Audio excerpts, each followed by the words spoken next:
निर्जला एकादशी व्रत का पौराणिक महत्व और व्याख्या भी कम रोचक नहीं है। जब सर्वज्ञ वेद व्यास ने पांडवों को चारों पुरुषार्थ धर्म, अर्थ, काम और मोक्ष देने वाले एकादशी व्रत का संकल्प कराया था, तब युधिष्ठिर ने कहा, जनार्दन, ज्येष्ठ मास के शुक्ल पक्ष में जो एकादशी पड़ती हो, कृपया उसका वर्णन कीजिए। भगवान श्री कृष्ण ने कहा, हे राजन, इसका वर्णन परम धर्मात्मा तत्ववती नंदन व्यास जी करेंगे, क्योंकि ये संपूर्ण शास्त्रों के तत्व वेद और वेद वेद्यांगों का पारंगत विद्वान है। तब वेद व्यास जी कहने लगे, श्री कृष्ण पक्ष और शुक्ल पक्ष दोनों पक्षों की एकादशी में अन्न खाना वर्जित है। द्वादशी के दिन स्नान करके पवित्र हो और फूलों से भगवान केशव की पूजा करें। फिर नित्य कर्म समाप्त होने के पश्चात पहले ब्राह्मणों को भोजन देकर अंत में स्वयं भोजन करें। यह सुनकर भीमसेन बोले, परम बुद्धिमान पितामह, मेरी उत्तम बात सुनिए। राजा युधिष्ठिर, माता कुंती, द्रौपदी, अर्जुन, नकुल और सहदेव ये एकादशी को कभी भोजन नहीं करते तथा मुझसे भी हमेशा यही कहते हैं कि भीमसेन एकादशी को तुम भी न खाया करो, परंतु मैं उन लोगों से यही कहता हूँ कि मुझसे भूख नहीं सही जाएगी।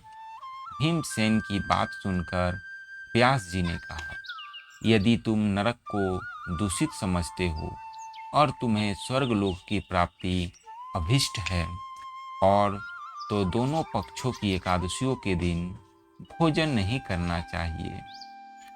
भीमसेन बोले, महाबुद्धिमान पितामह, मैं आपके सामने सच कहता हूँ, मुझसे एक बार भोजन करके भी व्रत नहीं किया जा सकता, तो फिर उपवास कर मैं कैसे रह सकता हूँ।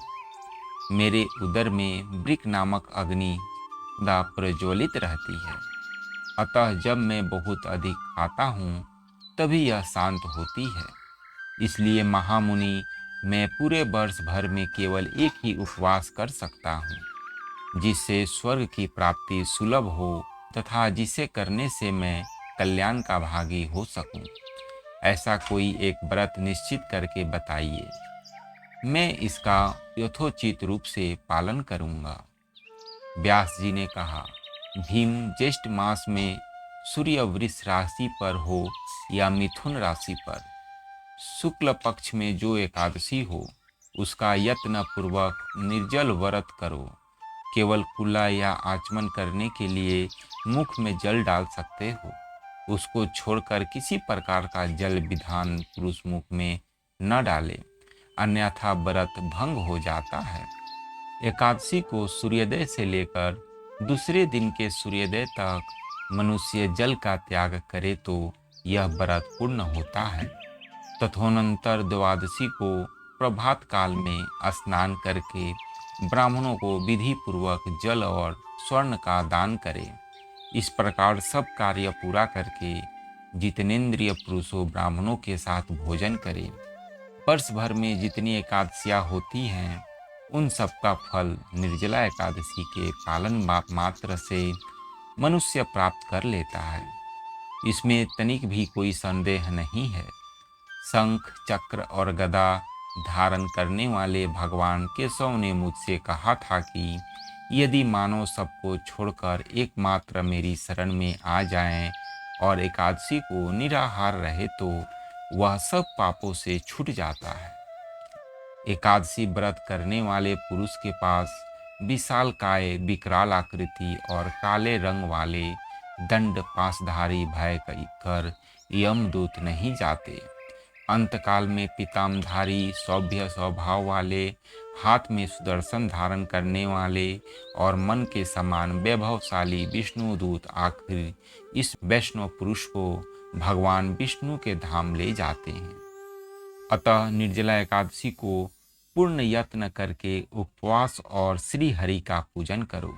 स्त्री हो या पुरुष, यदि उसने मेरु पर्वत के बराबर भी महान पाप किया हो तो वह सब इस एकादशी व्रत के प्रभाव से भस्म हो जाता है।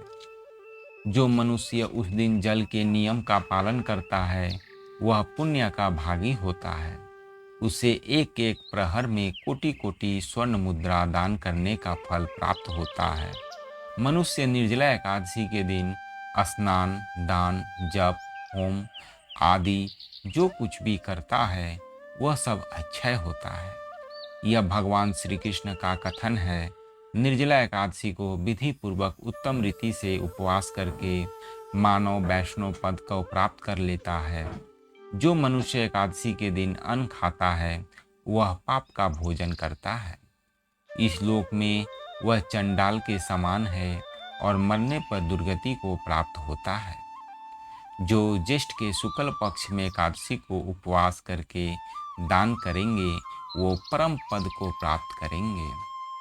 जिन्होंने एकादशी को उपवास किया है वह ब्रह्म हत्यारे, शराबी, चोर तथा गुरुद्रोही होने पर भी सब पातकों से मुक्त हो जाते हैं। कुंती नंदन निर्जला एकादशी के दिन श्रद्धालु स्त्री पुरुष के लिए जो विशेष दान और कर्तव्य विहित है उन्हें सुनो। उस दिन जल में शयन करने वाले भगवान विष्णु का पूजन और जलमयी धनु का दान करना चाहिए अथवा प्रत्यक्ष धनु और घृतमयी धनु का दान उचित है। पर्याप्त दक्षिणा की भांति के मिष्ठान द्वारा यत्न पूर्वक ब्राह्मणों को संतुष्ट करना चाहिए। ऐसा करने से ब्राह्मण अवश्य संतुष्ट होते हैं और उनके संतुष्ट होने पर श्री हरि मोक्ष प्रदान करते हैं। जिन्होंने सम, दम और दान में प्रवृत्त हो श्री हरि की पूजा और रात्रि में जागरण करते हुए इस निर्जला एकादशी का व्रत किया है उन्हें अपने साथ की बीती हुई 100 पीढ़ियाँ को और आने वाली 100 पीढ़ियों का भगवान वासुदेव के परम धाम में पहुँचा दिया है। निर्जला एकादशी के दिन अन्न, वस्त्र, गौ, जल, सुंदर आसन, कमंडल तथा छाता दान करने चाहिए। जो श्रेष्ठ तथा सुपात्र ब्राह्मण को जूता दान करता है वह सोने के विमान में बैठकर स्वर्गलोक में प्रतिष्ठित होता है। जो लोग एकादशी की महिमा को भक्ति पूर्वक सुनता अथवा सुनाता है वह स्वर्गलोक में जाता है।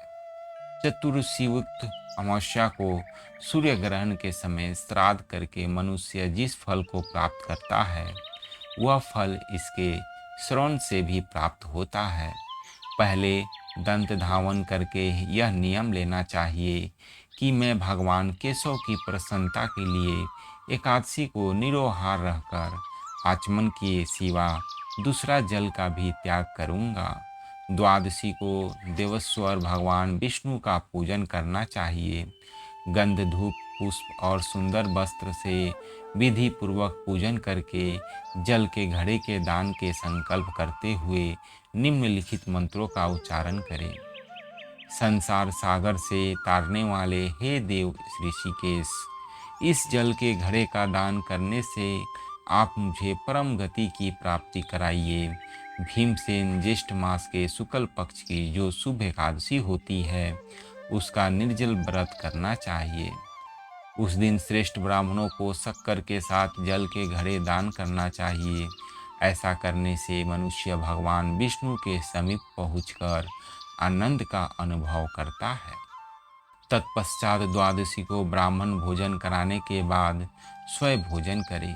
जो इस प्रकार पूर्ण रूप से पापनाशी एकादशी का व्रत करता है वह सब पापों से मुक्त हो आनंदमय पद को प्राप्त होता है। यह सुनकर भीमसेन ने भी इस शुभ एकादशी का व्रत प्रारंभ कर दिया। तब से यह लोक में पांडव द्वादशी के नाम से विख्यात हुई। ज्येष्ठ शुक्ल पक्ष एकादशी के ही दिन भगवान श्री कृष्ण ने देवी रुक्मणी का हरण किया था। अतः यह एकादशी रुक्मणी हरण एकादशी के नाम से भी जाना जाता है। धन्यवाद दोस्तों।